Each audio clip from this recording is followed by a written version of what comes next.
It helps to think about what people used to eat. 500 years ago, what did they eat?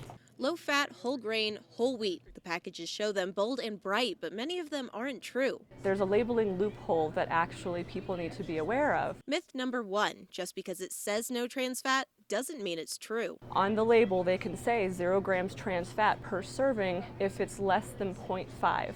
So if it's 0.49, they can round down to 0.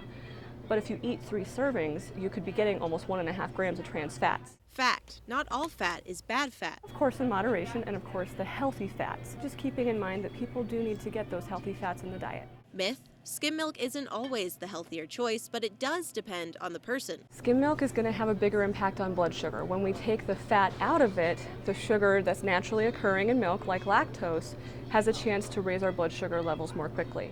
Fact, we do need carbs, but those carbs can come from vegetables. Whereas something like, cereals and breads and pastas, they're not without nutrients by any means, but they have a bigger impact on blood sugar and more calories for the nutrients that they offer. It can be easier to make good choices at a grocery store with only natural foods, but what about a grocery store with packaged foods that are often misleading? Packaged foods can come in handy for people on the go or wanting a quick snack. Oftentimes, that's our food downfall. Granola bars come with as much as 50% of their carbohydrates coming from sweetener.